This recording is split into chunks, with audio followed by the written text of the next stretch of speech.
नमस्कार, स्वागत है आप सबका। आप देख रहे हैं हमारा खास कार्यक्रम देश देशांतर। मैं हूं कवीन सचान। देश देशांतर में आज हम बात करेंगे, संसद ने आईवीसी जो कोड था, जो कानून था, उसमें संशोधन किया है। और इंसॉल्वेंसी का ये कानून ऐसी कंपनियों पर लागू होता था जो कि अपने कर्ज को चुका पाने में असमर्थ थी और उनके खिलाफ इंसॉल्वेंसी का प्रोसेस शुरू होता था। लेकिन कोरोना के चलते सरकार ने इसके कुछ प्रावधानों को स्थगित किया है। इस नए संशोधन बिल के जरिए कहा गया है कि जो 25 मार्च के बाद की स्थिति है, उसमें अगले 6 महीने तक किसी भी कंपनी के खिलाफ इंसॉल्वेंसी का प्रोसेस शुरू नहीं किया जाएगा। और इस कानून में, जो मौजूदा कानून है, उसमें जो धाराएं थी 7, 9 और 10, उन्हें स्थगित करने का फैसला किया गया है इस संशोधन के जरिए। तो समझेंगे कि असल में इस कानून में जो संशोधन किया गया है, जिन धाराओं को स्थगित किया गया है, इसकी जरूरत कोरोना काल में कितनी है। उद्योग जगत इसकी मांग कर रहा था और इसका असर अलग अलग सेक्टर या उद्योगों पर क्या पड़ेगा। और इसके अलावा जब अनलॉकडाउन के बाद वापस अर्थव्यवस्था वापसी के संकेत दिख रहे हैं, ऐसे में इस संशोधन के बाद किस तरीके की सहूलियत उन कंपनियों को मिलेगी और उसका फायदा ओवरऑल इकोनॉमी पर हम क्या देख सकते हैं या उम्मीद कर सकते हैं। और इसे समझेंगे अपने 3 खास मेहमानों के जरिए। हमारे साथ मौजूद हैं अजय शंकर साहब, जो कि फॉर्मर सेक्रेटरी हैं DIPP, ministry of government of India में आप रहे हैं, मिनिस्ट्री ऑफ कॉमर्स और इंडस्ट्री में। सर, बहुत बहुत स्वागत आपका। हमारे साथ दूसरे खास मेहमान डॉक्टर PK कौशिक हैं, प्रोफेसर हैं फाइनेंस और अकाउंटिंग, AJNI-FM से, आपका स्वागत है। हमारे साथ अनूप रावत साहब हैं, जो कि मेंबर हैं फिक्की की एसेट कमेटी के। बहुत स्वागत है अनूप जी आपका। शुरुआत में अनूप जी आपसे करना चाहूँगा, क्योंकि जब मार्च में और उसके बाद हमने जो देखा कोरोना का काल और ख़ासतौर पर लॉकडाउन, एक बड़े सेक्टर्स में कहूँ कि एक बड़ी मांग थी अलग अलग सेक्टर्स की, जो इंडस्ट्रीज़ हैं, कि कोरोना के चलते कई सारी कंपनियां स्ट्रेस में आई और इसीलिए उनको फिलहाल कुछ राहत सरकार की ओर से मिलनी चाहिए थी। और इस बिल में संशोधन जो किया गया है, वो शायद उन्हीं को फोकस करते हुए किया गया है। कैसे देखते हैं इस संसद के इस जो बिल, उसमें संशोधन किए गए हैं और उसकी जो मांग थी अलग अलग स्टेक होल्डर की ओर से? जो ये अमेंडमेंट आया है, इसकी मांग, इसकी डिमांड बहुत टाइम से बहुत सारे इंडस्ट्रियलिस्ट कर रहे थे। बट उम्मीद साथ में ये भी थी कि जो ये रिलीफ मिलेगा, इसके साथ साथ जो IBC के बाहर का एक फ्रेमवर्क है, उसमें भी रिलीफ आएंगे और बिजनेसेस को रेजोल्यूशन के लिए वहां से भी एक बहुत बड़ा रिलीफ मिलने की गुंजाइश थी। RBI जो कि रेगुलेटर है IBC के बाहर, जहां पे रेजोल्यूशन होते हैं, वो RBI के गाइडलाइंस के अंदर होते हैं। RBI ने कोशिशें की हैं, बट आज हमें ऑलमोस्ट 6 महीने हो गए हैं और ये देखा जाता है कि बहुत सारे रेजोल्यूशन IBC के बाहर भी नहीं हो पाए हैं। इंटेंशन बहुत अच्छी थी कि जो भी कोविड टाइम पर डिफॉल्ट होता है, उस डिफॉल्ट को इंसॉल्वेंसी कमेंसमेंट का ट्रिगर ना माना जाए। 6 महीने के बाद अब ये ऐसा लगता है कि क्योंकि बहुत सारे रेजोल्यूशन IBC के बाहर नहीं हो पा रहे हैं, उसके बहुत सारे कारण हैं। उन कारणों को अगर हम डिस्कस करना चाहें तो शायद आज का दिन भी कम पड़ेगा। बट इन रिजल्ट्स को देखते हुए ऐसा लगता है कि हम लोगों को ये दोबारा सोचने की जरूरत है कि इंसॉल्वेंसी को सस्पेंड करके क्या हम डिजायर्ड रिजल्ट लेके आ पा रहे हैं या नहीं। मुझे लगता है पर्सनली कि अगर हम इंसॉल्वेंसी कोड के अंदर ही इंस्टीट्यूशंस को स्ट्रेंथन करें और प्रोसेस को और इफेक्टिव, मजबूत बनाएं, तो ये इंसॉल्वेंसी का प्लेटफॉर्म भी एग्जिस्टिंग बिजनेसेस को रिलीफ देने के लिए बहुत कामयाब बन सकता है। अब उसके बहुत सारे पहलू हैं, अब वो पहलू डिस्कस करें तो उसमें बहुत समय लग सकता है, बट ब्रीफली मेरा मानना यही है कि हम लोगों को इसको एक रीलुक करना पड़ेगा कि हमें जो डिजायर्ड रिजल्ट था वो मिला कि नहीं। ओके अनु साहब, लेकिन दो चीज़ें मैं शेयर करना चाहूँगा दर्शकों से कि जो आपने बात कही कि आरबीआई की जो टूल्स हैं आप चाह रहे हैं कि उसको ज़्यादा और व्यापक अधिकारों के साथ इस प्रोसेस के साथ जुड़ा जाए, क्योंकि मुझे ऐसा लगता है कि संसद को इस कानून को इसलिए लाना पड़ा जो कि एक मांग थी इंडस्ट्री की, और दूसरा इसलिए सस्पेंड किए गए क्योंकि इसके ज़रिए कोशिश ये है कि थोड़ा सा कुशन, थोड़ा सा कवर मिल पाए उन उद्योग जगत को, उन इंडस्ट्रीज़ को, छोटे मझोले या बड़ी उद्योग हैं जो कि कोरोना के चलते प्रभावित हुए हैं। और इस कानून के रहते जो दूसरे मैं कहूं कि ऑप्शंस थे उसकी तरफ आप नहीं जा सकते थे क्योंकि ये कानून बाध करता था, और इसीलिए शायद जो धाराओं को सस्पेंड किया गया है, जो जिन्हें स्थगित रखा गया है 6 महीने के लिए, कहा गया है कि इस प्रोसेस को आगे बढ़ाने के लिए, वो ज़रूरी था कानूनी तौर पर। अगर मैं गलत नहीं हूं अजय सर, तो शायद रास्ता यही था जिसकी शुरुआत सरकार ने की है, और आरबीआई ने जो अपने पिछले 3 सर्कुलर जारी किए हैं जिसमें कहा है कि हम और कदम उठाएंगे, कंपनियों में जो स्ट्रेस है और जिस तरीके से कोरोना का इम्पैक्ट हुआ है उसके लिए अलग अलग मदद की बात हो या फिर उनको कुछ कुशन या सहूलियत देने की बात हो। इसको ऐसे देखने की जरूरत है कि जो आईबीसी का कोड बना था वो एक बहुत बड़ा सुधार माना गया था कि भाई उसके पहले हमारे यहाँ एक बाजारी व्यवस्था थी, लेकिन जो असफल होते थे वो कंपनियां आसानी से न बंद हो पाती थी, न उनके जिनका उनके ऊपर कर्जा था उनको कोई एक फाइनल जो कुछ मिल सकता है उनको मिल पाता था। तो आईबीसी कोड एक बहुत बड़ा आर्थिक सुधार का कदम था। अब 25 मार्च की तारीख को आए और देश में लॉकडाउन हो गया।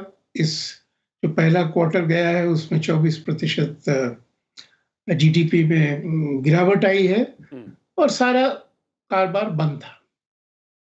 तो यह बहुत आवश्यक था कि आईबीसी की प्रक्रिया को एक तरीके से रोक दिया जाए, एक फोर्स मेजोर की स्थिति थी।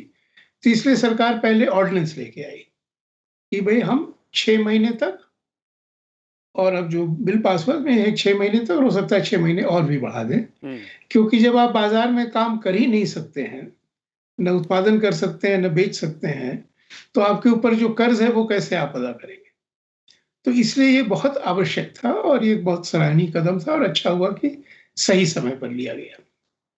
लेकिन जो इसके पीछे जो उद्देश्य सरकार का है और आरबीआई का है कि कोरोना की वजह से जो भी कठिनाइयां आई हैं उसकी वजह से कंपनियां बंद ना हो। बिल्कुल, क्योंकि जब कोरोना चला जाएगा तो हम ये नहीं चाहेंगे कि हमारी जो कंपनियां थी जो बैंकरप्ट नहीं थी या जो आईबीसी के तहत नहीं आ रही थी 25 मार्च के पहले, वो कोरोना की वजह से आईबीसी या बैंकरप्सी में चली जाए या बंद हो जाए।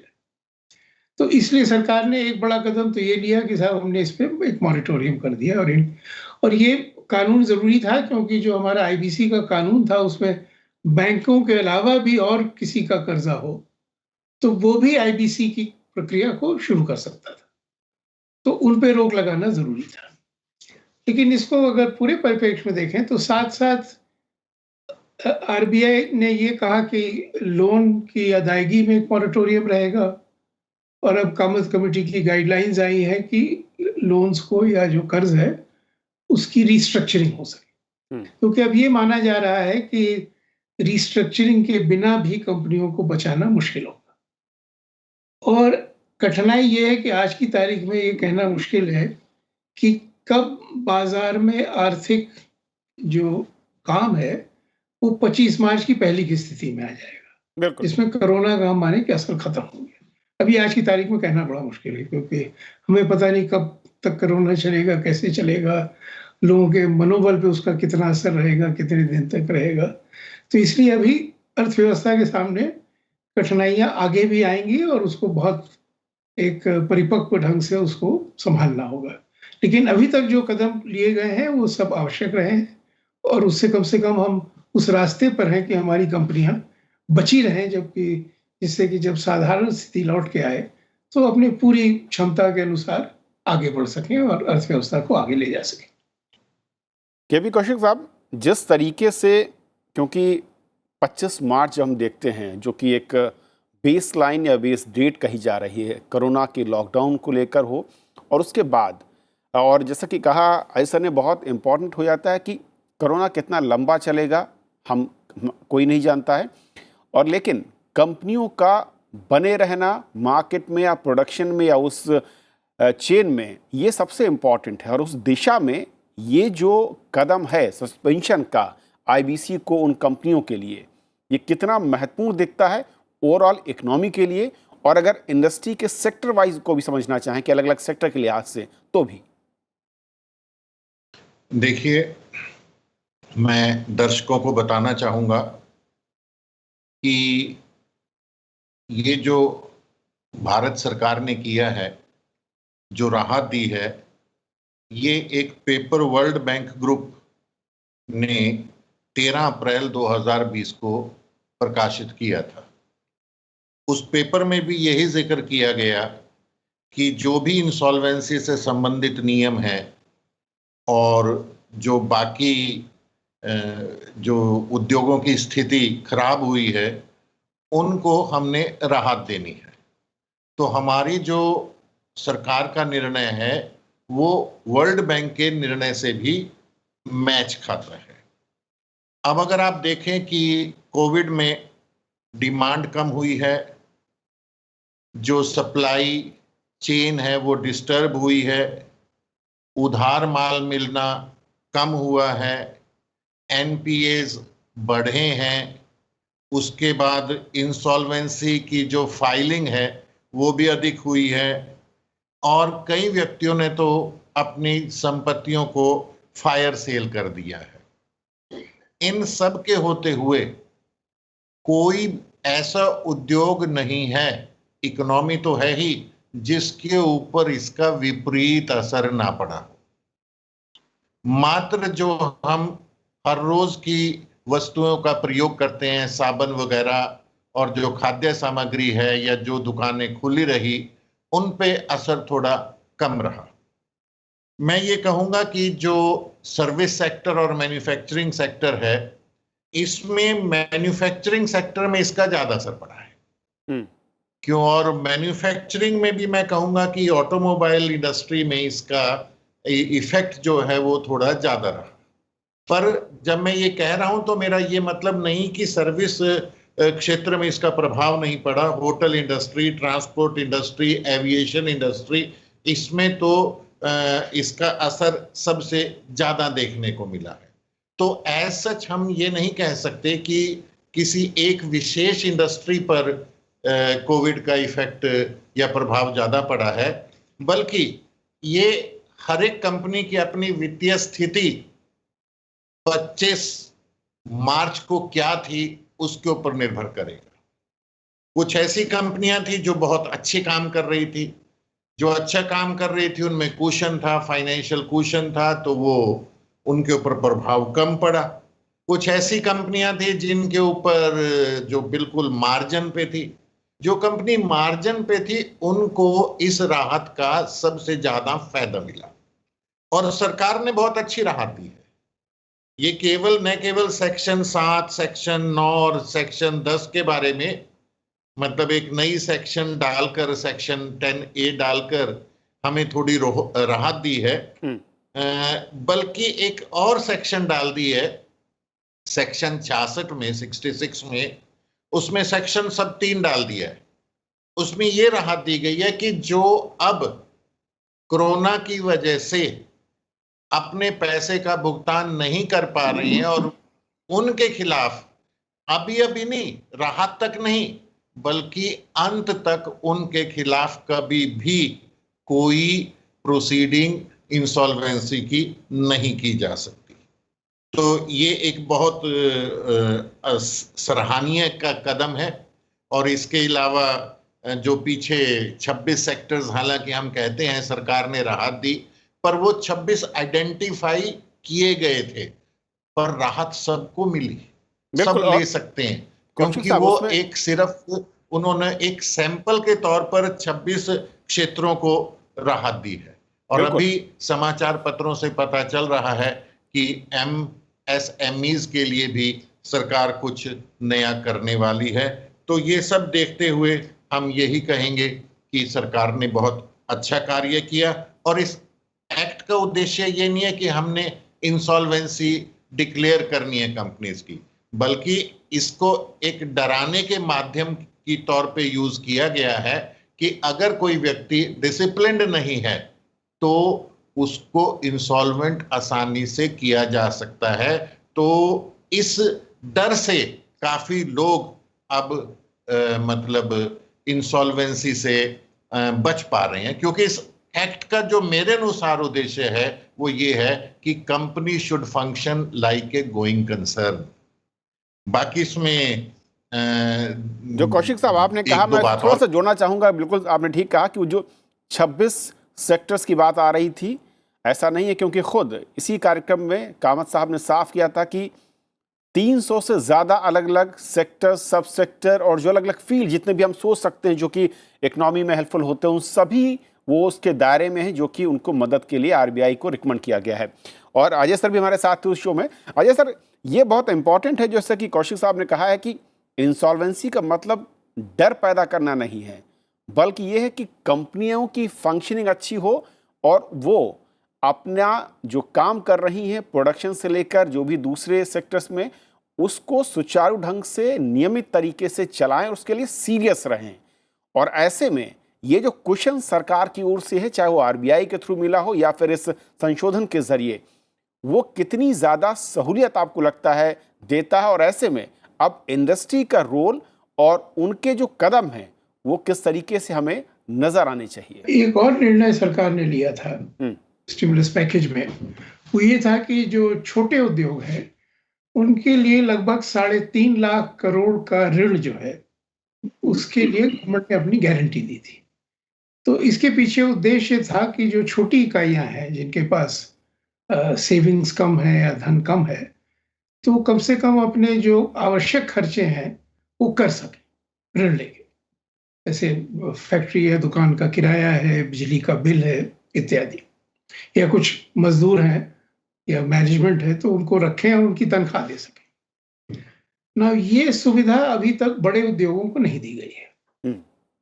तो क्योंकि रिकवरी में भी वक्त लगने की संभावना है, तो कुछ विचार करना पड़ेगा बैंकों को कि रीस्ट्रक्चरिंग के साथ साथ, क्योंकि रीस्ट्रक्चरिंग का मतलब ये हुआ कि जो पुराना कर्ज है उसको अदा करने के लिए हम आपको और समय देते हैं, लेकिन कुछ इस पर भी विचार करना होगा कि बड़ी कंपनियों को भी हम कुछ सहूलियत दें या और ऋण दें, जैसे छोटी इकाइयों को दे रहे हैं, जिसमें कि वो इस कठिन समय से अपने आप को बचा सकें और गुजर सकें। क्योंकि अगर उनके सारे मजदूर चले गए या फैक्ट्री बिक गई, जैसे आपने कहा फायर साइड सेल्स हुए हैं, तो अर्थव्यवस्था को फिर पुरानी स्थिति में आने में और दिक्कत होगी। और हमारे देश के सामने चुनौती और बड़ी है, क्योंकि कोरोना के ठीक पहले भी आर्थिक विकास की गति कम हो रही थी। तो इसलिए हमें 25 मार्च के पहले की स्थिति में आना है और उसके पहले की जो विकास की गति कम हुई थी उसको, उस प्रवृत्ति को बदलना है और विकास की गति को तेज करना है। तो हमारी पूरी कोशिश ये रहनी चाहिए कि जो अर्थव्यवस्था में जितनी भी इकाइयां हैं, छोटी हैं, बड़ी हैं, मध्यम है, वो कम से कम इस कठिनाई के दौर के बाद उनमें इतनी क्षमता रहे कि तेजी से वो आगे बढ़ सके और आर्थिक विकास की गति तेज कर सके। तो ये आसान काम नहीं, बहुत कठिन है, लेकिन अभी तक उस दिशा में सोच है और उस दिशा में कदम लिए जा रहे हैं। लेकिन मेरा मानना है कि आने वाले समय में भी हमें सोचना पड़ेगा कि हम और क्या कदम लें, कैसे लें, किस ढंग से लें। क्योंकि अगर आप पश्चिमी देशों को देखें और वहाँ जो स्टिमुलस पैकेजेस आए थे, क्योंकि वो विकसित राष्ट्र थे, तो बहुत कुछ जो उन्होंने किया है वो हमारे लिए करना शायद बहुत व्यवहारिक नहीं था। तो उन्होंने क्या किया है कि कंपनियों को पैसा दिया है कि आप अपने मजदूरों की छटनी न करें, उनको घर में न भेजें, उनको तनख्वाह देते रहें, जिससे कि जब साधारण स्थिति लौटेगी तो आप पूरा उत्पादन तुरंत कर सकेंगे। आई थिंक मैं एक अजय जी की बात पे एक चीज ये और ऐड करना चाहूंगा कि सरकार ने ये सस्पेंशन का रिलीफ देकर एक अपॉर्चुनिटी क्रिएट करी है कि जो बड़े इंडस्ट्रीज हैं, जहाँ पे स्पेशली हॉस्पिटैलिटी इंडस्ट्रीज और जो डायरेक्ट अफेक्टेड सेक्टर्स हैं, वहाँ पे बहुत जल्द रेजोल्यूशन या फिर रीस्ट्रक्चरिंग हो जाए और बहुत ज्यादा वैल्यू लॉस ना रहे। क्योंकि आईबीसी का प्रोसेस काफी एडमिशन का प्रोसेस काफी लॉन्ग होता है और कंपैरेटिवली आरबीआई के रेजोल्यूशन अरेंजमेंट के अंदर वो एक, क्योंकि वॉलंटरी अरेंजमेंट है, वहाँ पे जल्दी हो सकता है। तो वहाँ पे एक तरीके का culture need to be developed and also RBI को भी एम्पावर करने की जरूरत है, जिससे कि बहुत ज्यादा जो स्ट्रेस वैल्यू डिप्लीशन को ध्यान में रखते हुए स्ट्रेस रेजोल्यूशन जल्दी हो पाए। तो अगर हम लोग इस सस्पेंशन का फायदा ना उठा पाए और वैल्यू डिप्लीशन को ना रोक पाए तो आई थिंक बहुत बड़ा डबल नुकसान होने की संभावना है। बिल्कुल अनूप, ये बहुत वैलिड पॉइंट आपने कहा और मैं इसीलिए जो बैलेंसिंग एक्ट है, क्योंकि कोई भी इंडस्ट्री, हम मानते हैं कि ये जो स्थिति इस वक्त है कोरोना की, ये अपने आप में इससे पहले इस तरह की दुनिया में कभी स्थिति नहीं नजर आई है। लेकिन बैसाखियों के सहारे बैसाखी देकर सरकार किसी भी उद्योग या किसी भी सेक्टर को सहायता दे सकती है, लेकिन व्हील चेयर परमानेंट देकर उसे चलाया नहीं जा सकता है।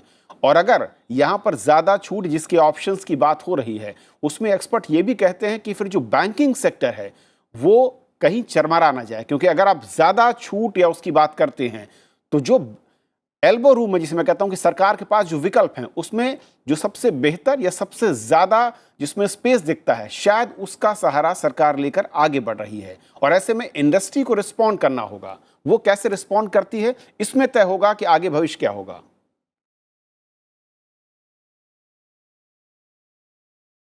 बिल्कुल बिल्कुल सही, आपने बिल्कुल सही बात करी आपने। और 6 महीने, जैसा मैंने पहले अपने टिप्पणी में कहा कि 6 महीने हम लोग ऑलरेडी हो चुके हैं, ऑलमोस्ट हो चुके हैं फ्रॉम दी जो पहला मॉरेटोरियम डिक्लेयर हुआ था, पहला सस्पेंशन डिक्लेयर हुआ था ऑर्डिनेंस के जरिए। अगर इस सस्पेंशन को सरकार को लगता है कि इसको आगे बढ़ाना जरूरी है, तो हमारे पास दूसरे विकल्पों को भी स्ट्रेंथन करना पड़ेगा। अगर दूसरे विकल्प स्ट्रेंथन नहीं हुए तो जो ये स्ट्रेस है वो अक्यूमुलेट होता रहेगा और एक साल के अंत में हमारी प्रॉब्लम फिर से वहीं पे खड़ी हो जाएगी।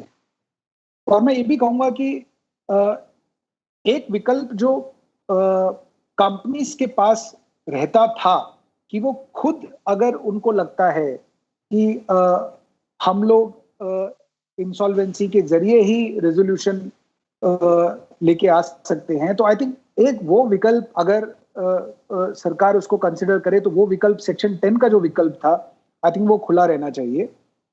इसके ऊपर चर्चा की जा सकती है। और मैं ये भी कहूंगा कि ये जो पीरियड है जिसमें सस्पेंशन है और जितने भी हमारे इंस्टीट्यूशंस हैं जो कि आईबीसी को इम्प्लीमेंट करते हैं, आई थिंक उनका हमको केस स्टडी करना जरूरी है, बिहेवियरल स्टडी करना जरूरी है और उनको किस तरीके से स्ट्रेंथन कर सकते हैं वो बहुत जरूरी है। क्योंकि जितने भी खामियां रही हैं पुराने आईबीसी के केसेस में, वो खामियां एक साल के बाद दोबारा आके ना खड़ी हों, उसके लिए हमें ये पीरियड हमें यूटिलाइज करके वो सारे के सारे प्रोसेसेस को स्ट्रेंथन करना चाहिए। Okay, valid point. Kaushik sir, 2 point. एक तो ये कि जो डिमांड है इंडस्ट्री की वो अभी और भी ज़्यादा है और जाहिर है कि जिस तरीके के हालात हैं उसमें उन्हें लगता है कि कुछ और सहूलियत अगर मिलती है तो वो बेटर तरीके से रिस्पॉन्ड कर पाएंगे। लेकिन इंडस्ट्री के लिए यहाँ पर चैलेंज क्या दिखता है, इतनी ज़्यादा रियायत और सहूलियत के बाद, चाहे वो आरबीआई की ओर से हो या फिर सरकार की ओर से इस तरीके के अमेंडमेंट के साथ। और दूसरा चैलेंज इसे लागू करने को लेकर, जिसका जिक्र थोड़ा सा इशारा किया अनूप जी ने, कि ऐसा ना हो कि अगर बाकी विकल्प एक साथ नहीं आते हैं तो हम कुछ टाइम फ्रेम में, कुछ वक्त तक इसे टाल लें, लेकिन हालात ज़्यादा नहीं बदलेंगे। इंसॉल्वेंसी क्या है कि एक आइडिया जो एक्सेल शीट पे बहुत अच्छा लग रहा था, जब हमने उस पे कार्य किया तो वो ठीक रूप नहीं ले पाया। सरकार ने जितने भी अभी तक राहत दी है वो बहुत अच्छी राहत है, बस हमें एक चीज देखना है कि हमने उसका यूज करना है, मिसयूज नहीं करना है। जहां तक अभी सेक्शन 10 की बात आई थी, वो प्रारंभिक रूप से तो लगता है कि ये एक अच्छा आइडिया है कि कोई व्यक्ति अपने आप को इंसॉल्वेंसी मतलब फाइल कर दे तो बहुत अच्छी बात है। पर अगर सेक्शन 10 में राहत ना दी होती तो ये जो सेक्शन 7 और सेक्शन 9 वाले लोग हैं ये उस ऑनर के ऊपर प्रेशर डाल सकते थे कि हम तो इंसॉल्वेंसी पे नहीं जा सकते, या आप पैसे दो या आप खुद इंसॉल्वेंट हो जाओ। तो कहने का मतलब मैं ये कहना चाह रहा था कि जो हुआ है वो बहुत अच्छा हुआ है और हमें मतलब इस राहत से हमारे जो कंपटीटर हैं इंडस्ट्री में, कुछ अच्छे उद्योग शायद ये मानते होंगे कि ये ठीक नहीं हुआ है क्योंकि उनको इसकी जरूरत नहीं थी। पर जो अच्छे उद्योग हैं वो तो ये मानेंगे, जो फाइनेंशियली अच्छे उद्योग नहीं है, इकाइयां नहीं है, वो इसकी सराहना करेंगे। तो इस राहत से जो इकाइयां फाइनेंशियली इतनी स्ट्रांग नहीं है वो उनको समय मिल गया है अपने आप को ठीक करने का, और उम्मीद करते हैं कि इस राहत से वो अपने आप को ठीक कर पाएंगी और वो भी अच्छी काम करेंगी और जो अच्छी इकाइयां हैं वो भी काम अच्छा करेंगे और इकोनॉमी देश की एज ए होल बहुत अच्छा करेगी, ऐसा मैं मानता हूं। चलिए सर, वक्त कम है लेकिन बहुत शुक्रिया आप तीनों मेहमानों का। और जैसा कि कहा हमारे पैनलिस्ट ने कि जो सबसे अहम है कि ज़रूरत और मांग इन संशोधनों की थी जिसे संसद ने पूरा किया है, लेकिन चैलेंज वही है कि इसका मिसयूज़ कंपनियां ना करें और इसका सही मायने में जो है फ़ायदा लेते हुए अपने आप को कोविड काल के बाद बाहर लाते हुए अर्थव्यवस्था में सहयोग करते हुए अपने योगदान को बढ़ाएं। और शायद यही मकसद इस नए विधेयक के जरिए कंपनियों को राहत देने का है। फिलहाल जितना ही, आप सभी का शुक्रिया। नमस्कार।